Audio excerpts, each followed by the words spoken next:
frente para o lado oeste do lago, enquanto ele mandava o povo embora. Depois de mandar o povo embora, Jesus subiu a um monte a fim de orar sozinho.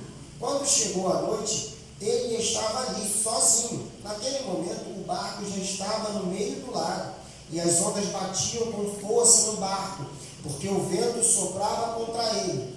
Já de madrugada, entre as 3 e 6 horas, Jesus foi até lá, andando em cima das águas. Quando os discípulos viram Jesus andando em cima da água, ficaram apavorados e exclamavam: é um fantasma!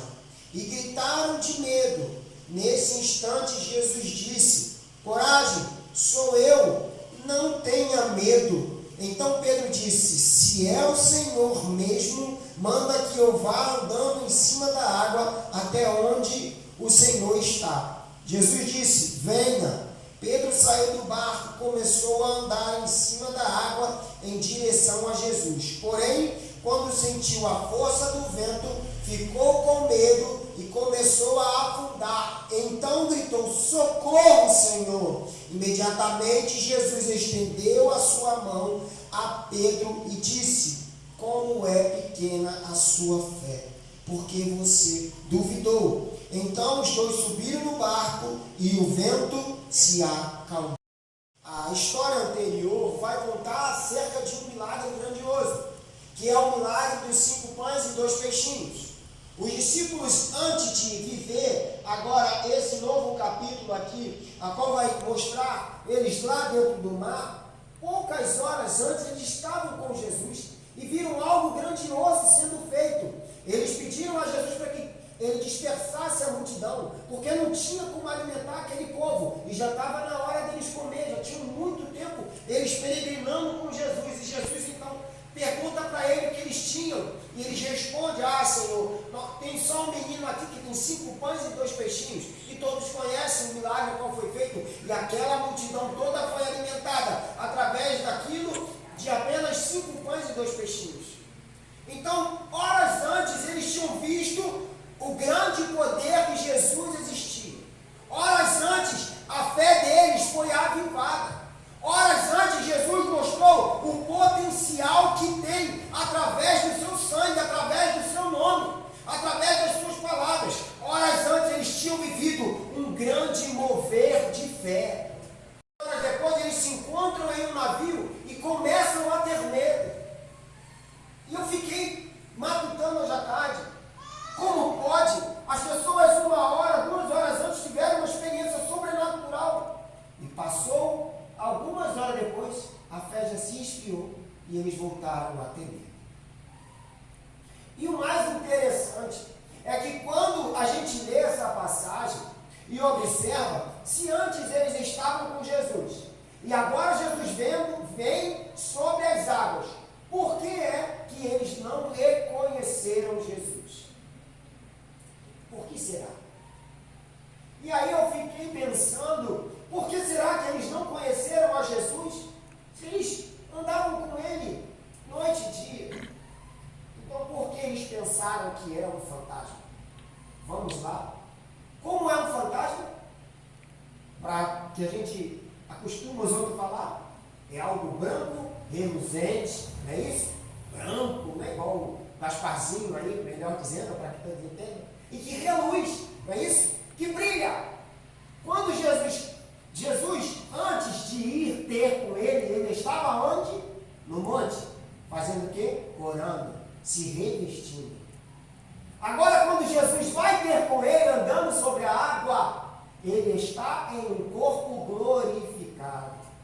E por isso eles não o conheciam. Porque ele estava reluzindo. E isso o assustou. Quer fazer o teu inimigo se assustar? Faça como Jesus. Tenha uma vida de oração. Porque o azeite vai descer sobre a sua vida e você vai reluzir. E as trevas não podem subsistir ao poder da luz que há dentro de vocês, que emana. Então não deixe que a brasa viva que tem dentro de vocês se apague. Mas algo me chama ainda mais atenção. Uns criticam Pedro porque Pedro saiu, porque Pedro teve medo, porque Pedro quase morreu. Mas eu não. Se és tu, então deixa-me ter contigo. Venha. E ele foi. O mar estava bravo, o barco estava próximo a perecer. E agora Pedro toma uma decisão inusitada. Se és tu, deixa-me ter contigo. Se você parar para analisar algumas passagens anteriores, eles tiveram uma experiência sobrenatural. Eles vão pescar, lançam uma rede e não apanham nada. Voltam para a margem, cansados. Jesus fala para eles, vamos lá de novo. E agora eles vão com Jesus, o milagre é feito, a rede foi tão cheia que eles tiveram que pedir ajuda dos barcos vizinhos para poder carregar os peixes a qual Jesus tinha feito eles pescar. Outra coisa que a Bíblia também fala é sobre Jonas. Jonas agora decide não fazer a vontade de Deus e entra num barco. E o barco quase perece, porque Jonas estava ali em desobediência. Então vamos parar para analisar algumas coisas. Por que o barco que Jonas estava quase pereceu? Porque Deus não estava. Porque Deus não estava no meio da desobediência. Por que com o barco os mesmos discípulos vão lá no mesmo lugar e não pegam peixes? Porque Jesus não estava no barco. Por que o barco que está Pedro agora com os discípulos quase perecem? Porque Jesus não está. A tua vida está balançando. O teu barco está quase naufragando. Você vai continuar dentro do barco? Ou você vai de encontro àquele que pode te socorrer? Ele decidiu sair do barco. Ele decidiu sair do seu lugar de conforto. Porque bem ou mal, no meio da tempestade, o barco ainda o mantinha vivo. Agora ele decide sair e ir de encontro ao mestre. Saia de encontro ao mestre nessa noite. Não importa se o vento está bravio, se o mar está, as ondas estão batendo, se você vai perecer, não. Pense que lá na frente está Jesus. Pense que lá na frente está o teu socorro. Pedro sai e vai de encontro a Jesus. E por alguns minutos ele ainda anda por sobre as águas. E quantas das vezes nós temos a mesma atitude de Pedro? Ouvimos até o Senhor o que nós devemos fazer. Mas assim como a mulher de Ló, nós somos teimosas. Nós olhamos para trás. Pedro, se ele só olhasse para o Mestre, se ele só olhasse para Jesus, ele não teria perecido, ou quase perecido. Mas ele começou a olhar para as ondas. Ele começou a olhar para o vento. Ele começou a olhar para as provações. Ele começou a olhar para as tribulações. Então ele teve medo. Quando nós perdemos o nosso foco, nós vamos começar a perecer. Tudo na vida tem que ter um foco. Tudo na vida você tem que ter um posicionamento, andar em linha reta. Essa frase que o mundo anda, que Jesus escreve certo por linhas tortas, não existe. Não existe linha torta para Jesus. O caminho é reto. A palavra dele diz para nós andarmos no caminho de retidão. De mantermos prosseguindo para o alvo. Se você não, o alvo, você só consegue acertar lá, o arqueiro só consegue acertar no meio do alvo, se ele mirar bem no alvo. E se você não mirar bem em Jesus, você não vai achá-lo. Se você não estar com os seus olhos fixados nele, ele não vai vir ao teu encontro. Mas Pedro ali confiou e começou a andar. E por que eu falo que algumas pessoas criticam Pedro, mas eu não critico? Porque ele teve uma atitude. Então, para algumas coisas da sua vida mudar, primeira coisa, você tem que ter uma atitude. Você tem que pensar no que pode melhorar a sua situação. O que pode fazer com que o mar se acalme. Agora Jonas olha para os homens e fala assim: o erro está em mim, me joga na água. Jonas já sabia que não ia morrer. Ele não sabia que estava me esperando, mas ele sabia que não ia morrer. Me joga. Jogaram ele na água. Veio um grande peixe e levou ele até onde ele tinha que ir. Se preciso for, Deus vai criar um grande peixe para te abocanhar e te levar em segurança para o outro lado.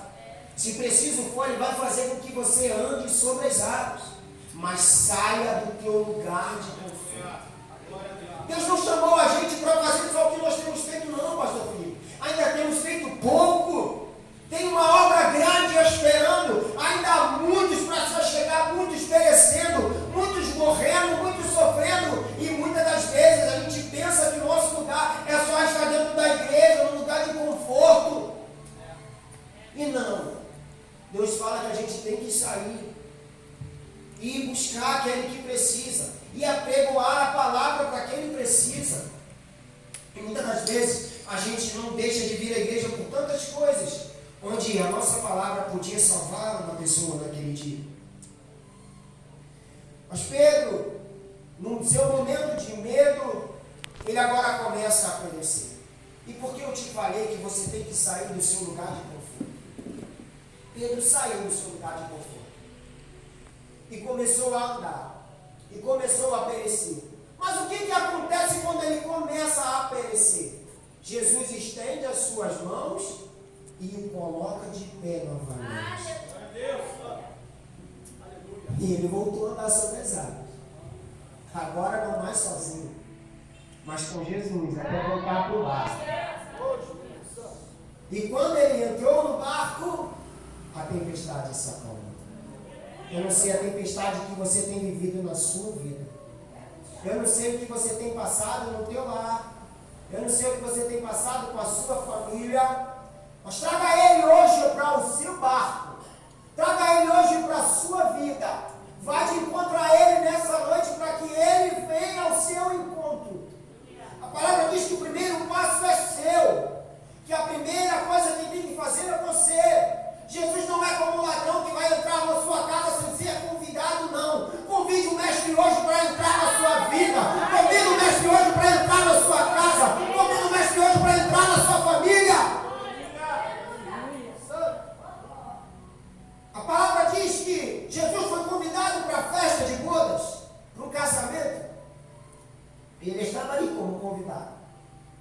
Determinada hora da festa, o vinho acabou. Seria humilhante para aquela família, porque segundo a tradição, no mínimo um casamento, uma festa de casamento, de bodas, durava uma semana. E você tinha que ter alimento necessário para alimentar todos aqueles que estavam na sua casa por uma semana. Então imagine agora a vergonha daquela família, porque o vinho havia acabado. E eles iam passar por um constrangimento muito grande. Mas tinha alguém ali na festa que podia fazer melhor, que podia transformar aquilo que seria vergonha em motivo de orgulho. Se até hoje algo foi motivo de vergonha na tua vida, se até hoje algo foi motivo de tristeza na tua vida, Deus quer transformar isso em momentos de alegria. Agora Jesus está ali, a sua mãe também está, e fala para ele o que está acontecendo, e ele transforma aquela água em vinho. E os convidados agora falam: nossa, ele deixou o melhor para o... E qual vai ser o teu final? 2022 não começou bem para mim, não. Foi um ano muito difícil. Mas eu coloquei na minha vida que não começou bem, mas vai terminar melhor. E eu quero que você coloque isso na tua vida. Não começou bem, mas vai terminar melhor. Mas para que isso aconteça, você tem que trazer um mestre de encontro à sua vida. Um mestre de encontro ao seu lar. Um mestre para o encontro da sua casa. Ah, pastor Davi, mas eu ainda tenho muitas coisas para deixar antes de vir e seguir a Jesus. Mas a palavra deles diz: vinde como estás. Quem transforma é o Espírito Santo de Deus. Não importa como você vai vir, da maneira que vier, Ele te recebe de braços abertos, porque Ele está sempre aqui ao seu dispor. E muitas pessoas, mas primeiro eu tenho que me casar, primeiro eu tenho que parar de beber, primeiro eu tenho que parar de fumar. Não, venha! Dê o primeiro passo. Ele é o transformador, Ele vai te transformar. De tanto você vir para a igreja, vai ter uma hora que você vai perceber que aquela bebida já não te faz mais bem, que aquele cigarro já não te faz mais bem, de que aquele costume errado já não te faz mais bem, porque o Espírito Santo é aquele que transforma. Só Ele pode transformar o homem. Quem transforma o homem e quem faz o homem aceitar Jesus não sou eu, não é a palavra. Aleluia! E por que muitos não têm sido transformados? Porque pecam por falta de conhecimento. E conhecereis a verdade vos libertará. Quem é a verdade? A palavra. Como é que eu vou me libertar se eu não conheço a palavra? Como é que eu vou ser salvo se eu não conheço a palavra? A Bíblia diz que enquanto estamos na terra nós temos que aprender dela, porque lá em cima não vai ter mais a Bíblia, ela só vai ser aqui. Mas para você ter acesso lá, você precisa aprender aqui. Não tem outro caminho. Eu estava esse dia conversando com meu irmão, em tom de brincadeira, eu falei, só existe 2 caminhos. Se você conhece o terceiro, então me fala porque eu não conheço. Não tem como servir a Deus e a Mamon. Não tem como servir a Deus e fazer as práticas que nós praticamos quando estamos lá no mundo. Não. A vida evangélica, para muitos é difícil, porque é uma vida de renúncia. É uma vida de renunciar à sua carne. É uma vida de renunciar às suas vontades. O pecado é ruim, pastor Davi? Não. Porque se o pecado fosse ruim, ninguém cometia. O pecado é bom aos olhos carnais. Mas para a tua alma é um câncer. Para a tua alma é uma doença que vai te matar. E muitas pessoas querem viver lá fora porque não querem renunciar.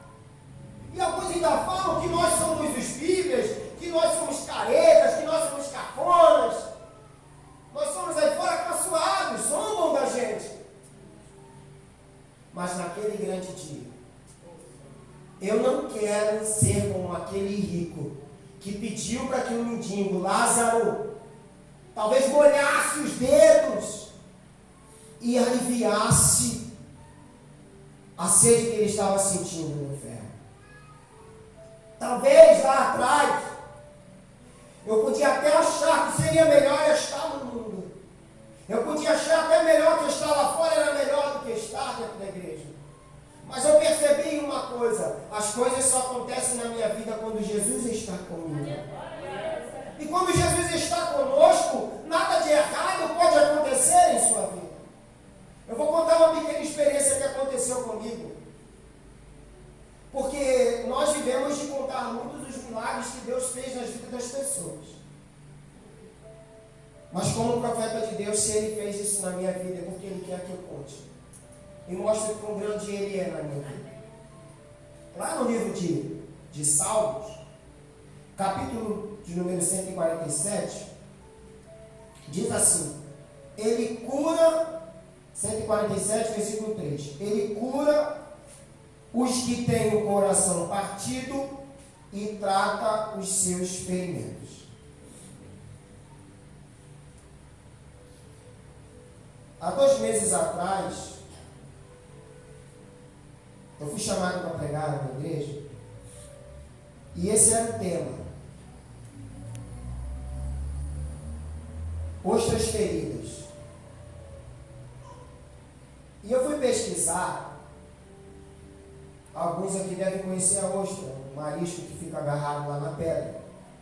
E toda vez que a onda bate nela, algumas das vezes, a onda consegue perfurar a ostra.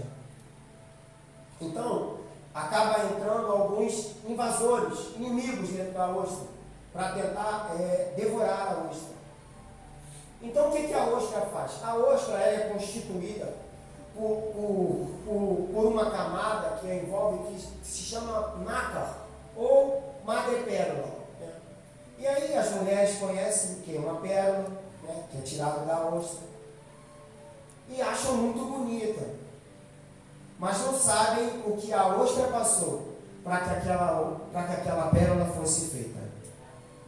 A pérola nada mais é a proteção da ostra contra o seu invasor. Quando ela percebe que a onda furou ela, perfurou ela, ela começa a concentrar essa madrepérola, essa nácar, essa substância que ela é feita, ela começa a concentrar essa substância em volta do invasor para prendê-lo no casulo. E esse processo demora 3 anos para que a ostra consiga aprisionar o seu inimigo, formando então uma pérola. Da dor dela, do sofrimento dela, é que nasce a pérola. Há 2 meses e meio atrás, durante um exame da empresa, eu descobri que eu estou com 2 nódulos no meu pulmão. E para mim, naquela hora, o chão desabou. Eu estava longe da minha família, não tinha como contar para minha mãe por telefone, só minha irmã Luana e minha esposa sabiam. E eu fiz uma primeira, esqueci o nome, tomografia, e apareceu lá 2 nódulos no meu pulmão. E a pneumologista falou: não me agradou o formato desses nódulos, eu vou te encaminhar para um cirurgião de tórax. Eu já não tinha mais chão, ligava para as 2 Luanas e só chorava. E todos ali na casa onde a gente morava, no apartamento onde a gente morava lá, tentando me consolar, porque por várias vezes a crise de ansiedade batia em mim naquele quarto, sozinho ali, e eu me trancava no quarto para eles não verem eu chorar, e mordia o travesseiro, e só eu e Deus ali chorando. E o médico falou assim para mim: vamos fazer o seguinte, não vamos ser tão evasivos, vamos esperar mais 2 meses e vamos bater uma nova tomografia para ver se esses nódulos cresceram ou não dentro de você. Passou-se 2 meses e eu fiz uma nova tomografia, agora com contraste, e eu chorava. E a mulher que foi injetar o contraste em mim: nossa, você está tremendo tanto, você tem que parar de tremer, porque senão você vai acabar se machucando. Eles colocam um acesso no nosso braço para injetar a substância. E eu consegui fazer o exame e apareceu de novo os nódulos. E aí o médico falou assim: não evoluíram, se mantiveram no mesmo tamanho. Mas como você está voltando para o Rio, eu vou deixar o médico do Rio te avaliar. Quando você chegar no Rio, você procura um médico para ele continuar o seu tratamento. E assim eu fiz. Nesta semana eu fui no médico e ele falou para mim: o pulmão é o filtro do corpo e ele tem as suas defesas. E quando algum invasor entra no seu pulmão, ele então faz com que a hemoglobina vai até lá e envolva esse inimigo com uma carapaça, com uma substância, para que esse invasor não se prolifere. E eu já estava cheio de exames marcados pelo outro médico. Ele falou: pode rasgar todos esses exames, você não vai fazer mais nada. Esse nódulo que está aqui em você está em processo de cicatrização. Lembra da ostra? O inimigo até tentou entrar, mas o sangue que corre no meu sangue, na minha veia, foi ganhado lá na cruz. E Ele é a minha defesa. Ele é aquele que zela pela minha vida. Eu poderia nessa noite estar falando para vocês para orar pela minha vida, porque eu estava com câncer, porque era isso. Mas eu tenho para falar para você que o meu Deus, Ele é um Deus de milagre. O meu Deus é aquele que falou para mim: ainda há muito a se fazer nessa terra. E por isso eu louvo o meu Deus nessa noite. Porque assim como Ele me mostrou que Ele faz com a ostra, Ele fez comigo. Ele falou: por um ano eu vou te acompanhar, só por praxe. Porque na medicina, para que eu dê a você um laudo definitivo, eu preciso te acompanhar. Então a cada 3 meses, você vai vir aqui e vai fazer um examezinho, só para eu observar os nódulos. E pode ter certeza, daqui a 3 meses você vai voltar a eles voltar da mesma forma, enclausulado lá, já cicatrizado, porque Deus já fez um milagre. Então, se hoje você ainda tem dúvida que o Deus a qual nós servimos é um Deus de milagre, creia, Ele existe, Ele é galardoador, Ele luta por você. Ainda que nós sejamos falhos, ainda que nós sejamos errôneos, mas Ele se mantém fiel. Então nessa noite, tome a melhor decisão da sua vida. Saia do seu barco, saia do seu lugar de conforto e chame o mestre para entrar dentro do teu barco. Porque quando ele entrar dentro da tua vida, ele vai acalmar a tempestade. E assim eu agradeço a minha oportunidade em nome de Jesus.